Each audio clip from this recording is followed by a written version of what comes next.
This question is, who was worse out of Brad Johnson and Trent Dilfer game managing quarterbacks to win a Super Bowl?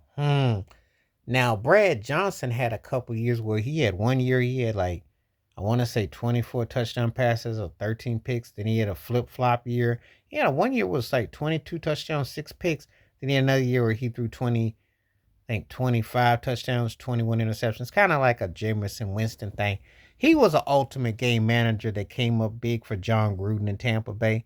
Just asked not to mess up because his career after wasn't memorable. I mean, when he played with the Cowboys and whatnot, he was pretty forgettable. But Trent Dilfer, when he's with the Ravens, was never that special as a quarterback. He was the ultimate game manager. Of course, if you got a defense with Ray Lewis and they're reading them guys, you don't mess up things. And Kerry Collins was busy trying to stack Ray Lewis's hands with free interceptions, but he just sometimes they just ricocheted off. So it's like, don't mess up. So who was the worst that won? I think Dilfer got him beat, but Brad Johnson ain't that far behind. You can win a Super Bowl and still suck at quarterback as game manager or just be basically at the right place at the right time. You know, it's one of those kind of situations. Oh, buddy, imagine if these guys had the success Jimmy Garoppolo had, then their fortunes would have been different. But he never won the Super Bowl as a starting quarterback. He did get a one in the backup role, but he never won. Of course, his career was downside after missing uh, that bomb again for the missing Sanders, Emmanuel Sanders. How he overthrew him, I still don't know. Career was never the same after that. Sunk, sunk. But anyway, um, Trent Dilfer, Brad Johnson. Yeah.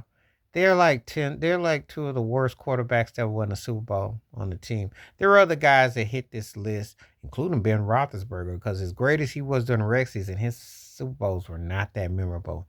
He had some real duds, and he was on that list. There was a few other people.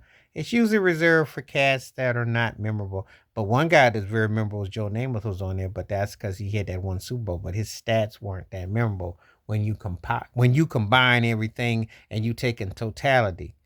And what is it? Would you rather be lucky and win a Super Bowl or would you be a game manager? Some people are offended, but all quarterbacks start off as game managers or end as game managers because you're running the ball, you're utilizing the clock, possessions, etc.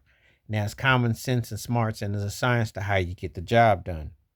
But these cats were not, these two in particular were not uh, guys that you're even going to remember.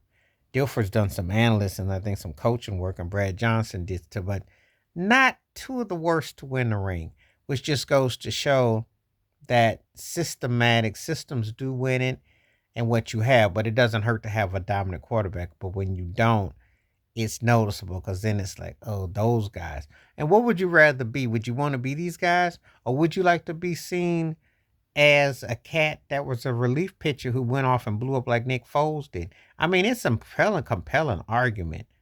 You know, how you win it, who you are, and where it takes you.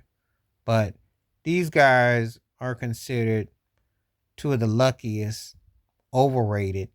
I do think Brad Johnson could have probably, if he had to put his mind to it, maybe gotten some out of it. But hey, it wasn't meant to be. But anyway, they're considered two of the worst to ever win one. And the question was which one was the worst. And Dilfer has to have that honor. What an honor to have, because you do have something that a lot of better quarterbacks never got. But what a diss at the same time. It's a diss track. But tell me who you think was the worst out these two, or you got someone else that you fill in the blank, the worst quarterback to win the Super Bowl. Please hit like, subscribe, welcome thoughts, comments, and I do respond. Thank you. Wash your hands, keep your mind clear, watch out for another. Share it if you like, and hit that membership, because when you do, requests like this are made. Stay safe, stay blessed, stay woke, stay free on my peace.